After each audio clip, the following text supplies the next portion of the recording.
দোষের কিছু নহে, নহে কোনো অভিশাপ।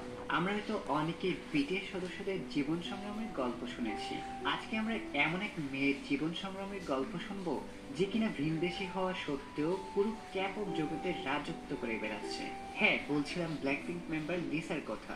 আজকে আমরা তারই জীবনের উত্থান পতনের গল্পটি শুনবো।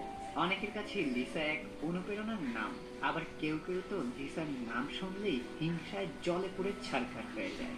কেন অনেক অনেক মানুষ তাকে হেট করে সেটাও জানবো আজকের এই ভিডিওতে। সো আর কথা না বেরিয়ে চলো মূল ভিডিওতে ফেরা যাক।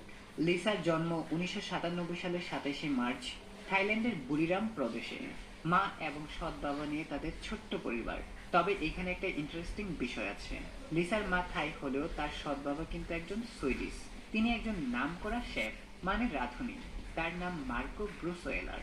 আর লিসার মায়ের নাম চিত্তি ব্রুসোয়েলার। তার বার্থ নেম প্রাণপ্রিয়া মনোবল হলেও 13 বছর বয়সে তার নাম পরিবর্তন করে প্রাণপ্রিয়া মনোবল থেকে লালিসা মনোবল রাখা হয়। কারণ একজন সাধু বাবা তার মাকে পরামর্শ দিয়েছিল, যদি তুই তোর মেয়ের নাম পরিবর্তন করে লালিসা মনোবল রাখিস তাহলে তোর মেয়ের ভাগ্যের তারকা উজ্জ্বল হয়ে যাবে, যেটা ছিল তার কাছে এক আশীর্বাদ। আর যখনই তার নাম পরিবর্তন করে লালিসা মনোবল রাখা হয়, তারপর সত্যি লিসার ভাগ্যের চাকা ঘুরে যেতে থাকে। তাকে আর পিছু তাকাতে হয়নি। নাচ এবং গানের প্রতি ছোট্টবেলা থেকে ছিল তার প্রবল আগ্রহ। সেই আগ্রহ থেকে তিনি বিভিন্ন নাচের প্রতিযোগিতায় অংশ নিতে শুরু করেন।